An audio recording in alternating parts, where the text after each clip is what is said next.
We have reminders of our culture and values and our mission statement on our walls in the office, in each of our offices. And you want to think about the firm, the group, and yourself in that order.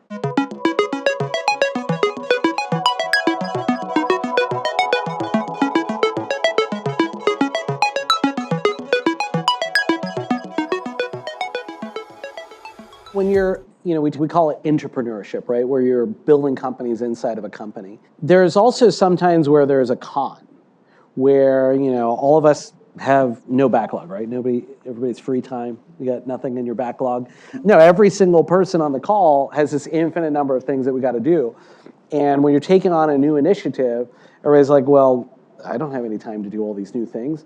And when you're starting a new division from scratch, there are some benefits of having a big brother that can fund it and have patience and time, but it's also your practice, M&A, is not distressed restructuring. So there's also a cultural difference. There's common values at the company level, but there's also inter-team, inter-department cultural differences, and you're going to be moving quick, nimble, dynamic, and you've got your own ideas, you can build your new team, and you've got the other side, which in some irony with Arthur Andersen, had two completely different cultures, yes. One going in one direction, the other one going the complete opposite direction, and that caused potential conflicts of interest, and a lot of tensions, and compensation structures were very different from that standpoint. What are some of those dynamics that could potentially prevent us from being successful as we're taking on a new venture with so much work that we already have to do, and we're saying, hey, we want to go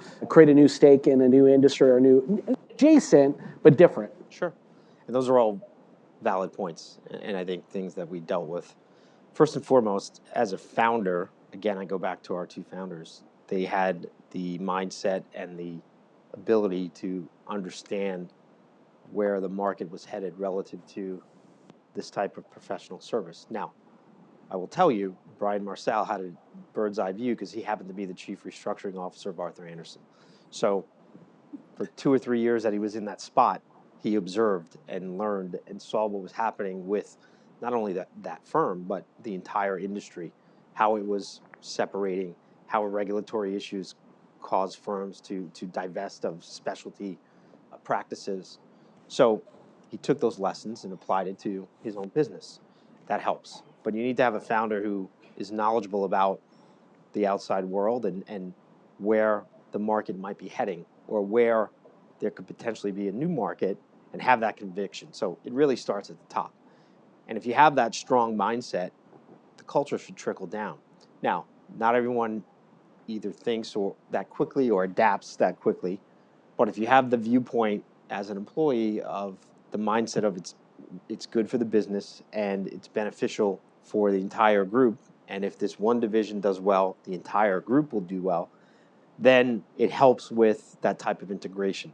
Not to say that new things don't cause friction or difficulty sometimes working together to get over the, hey, we never used to do it this way.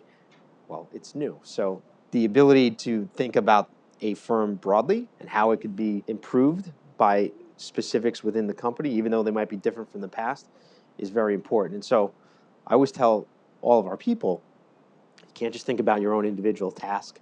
We have reminders of our culture and values and our mission statement on our walls in the office, in each of our offices. And you want to think about the firm, the group, and yourself in that order. And if you do that, it'll help you just think a bit more broadly and realize that as new things are introduced, not only will it benefit, hopefully, oneself, but the firm in total.